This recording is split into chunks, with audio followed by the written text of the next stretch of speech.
Trading charts पहली बार देखने पर ये किसी किसी एलियन भाषा की तरह लगते हैं ना। ढेर सारी लाइनें, हरे लाल रंग, अजीब अजीब सी शेप्स, देखकर ही दिमाग घूम जाता है और लगता है कि ये तो अपने बस की बात नहीं है। तो सवाल ये उठता है कि आखिर ये चार्ट कहना क्या चाहता है। देखिए, ये सिर्फ ऊपर नीचे जाती हुई लाइनें नहीं हैं। नहीं, ये मार्केट की धड़कन है, उसकी अपनी एक जुबान है। और आज हम इसी जुबान को, इसी धड़कन को समझने की कोशिश करेंगे। और यकीन मानिए, इस पूरे कॉम्प्लेक्स दिखने वाले चार्ट को समझने का राज हमारी सोच से कहीं ज्यादा सिंपल है। इसका पूरा सीक्रेट छिपा है इसके सबसे छोटे हिस्से में, सिर्फ एक कैंडल में। तो चलिए इस चार्ट के डीएनए को ही डिकोड करते हैं। हम शुरुआत करेंगे एक अकेली कैंडल से और देखेंगे कि आखिर ये छोटी सी कैंडल अपने आप में बाजार की कौन सी कहानी सुनाती है। तो ये कैंडलस्टिक है क्या चीज? सोचिए, ये एक जासूस की तरह है। हर एक कैंडल एक तय समय के अंदर प्राइस के साथ क्या क्या हुआ, वो कहां कहां गया, उसका पूरा कच्चा चिट्ठा हमारे सामने लाकर रख देती है।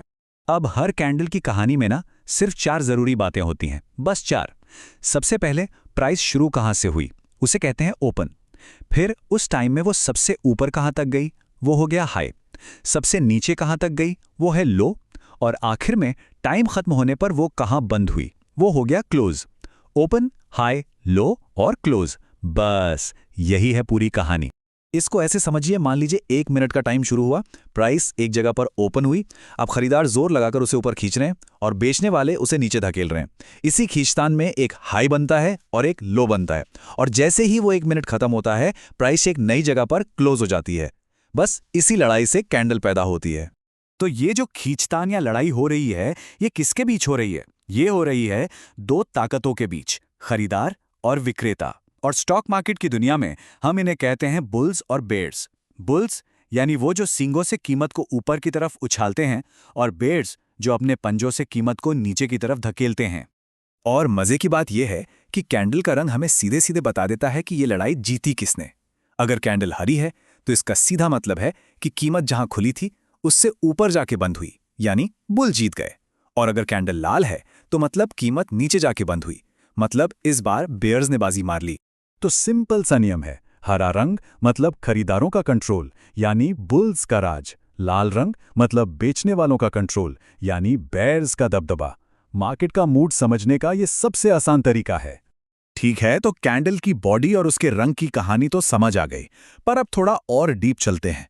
अब बात करेंगे उन पतली पतली लाइनों की जो कैंडल के ऊपर नीचे निकलती हैं, जिन्हें विक्स कहते हैं। और साथ ही समझेंगे टाइम फ्रेम का क्या चक्कर है। आपने देखा होगा, कैंडल की बॉडी के ऊपर और नीचे धागे जैसी लाइनें होती हैं। इन्हें ही विक्स या शैडो कहते हैं। ये वो निशान है जहां तक प्राइस गई तो थी, लेकिन वहां पर टिक नहीं पाई, उसे रिजेक्ट कर दिया गया। मतलब उस लेवल पर दूसरी टीम बहुत ज्यादा हावी हो गई और प्राइस को वापस धकेल दिया। तो ये विक्स बताते क्या हैं? ये लड़ाई के सबूत हैं। अगर कैंडल के ऊपर लंबी विक है तो इसका मतलब है कि बायर्स ने प्राइस को ऊपर ले जाने की कोशिश की, लेकिन सेलर्स ने जोर लगा के उसे नीचे पटक दिया। और अगर नीचे की तरफ लंबी विक है तो मतलब सेलर्स प्राइस को नीचे गिरा रहे थे, लेकिन बायर्स ने दम लगाकर उसे गिरने नहीं दिया और ऊपर खींच लिया। अच्छा, एक बात तो मन में आती ही होगी कि ये जो एक कैंडल की पूरी कहानी है, ये चलती कितनी देर है? ये 1 मिनट की कहानी है, 5 मिनट की, 1 घंटे की, या फिर पूरे दिन की? इस सवाल का जवाब है टाइम फ्रेम। जी हाँ, टाइम फ्रेम। ये चार्ट में एक सेटिंग होती है जिसे हम खुद चुनते हैं, और यही सेटिंग तय करती है कि हर एक कैंडल कितने समय की एक्शन को दिखाएगी। उदाहरण के लिए, अगर 1 मिनट का टाइम फ्रेम सेट किया है तो हर नई कैंडल सिर्फ उस 1 मिनट की कहानी बताएगी। अगर 5 मिनट का टाइम फ्रेम है तो हर कैंडल 5 मिनट की कहानी बताएगी। और अगर 1 दिन का टाइम फ्रेम लगा दिया तो एक अकेली कैंडल पूरे दिन की खरीद बिक्री का सार हमारे सामने रख देगी। तो देखिए, अब तक हमने जो भी समझा है, कैंडल की बॉडी, उसका रंग, उसकी विक्स, ये सब क्या है?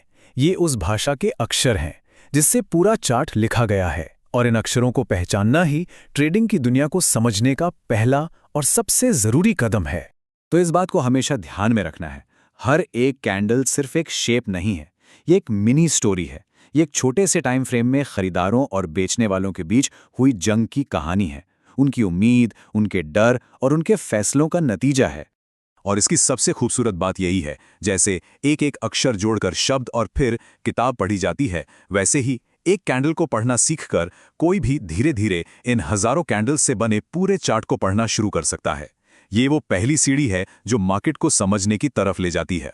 तो चलिए, एक कैंडल की कहानी पढ़ना तो अब आ गया है, लेकिन असली सवाल तो अब शुरू होता है। जब ऐसी हजारों कैंडल्स, हजारों कहानियां एक साथ जुड़ती हैं, तो वो जो बड़ी पिक्चर बनती है, वो पूरा का पूरा चार्ट आखिर हमें क्या बताने की कोशिश कर रहा है?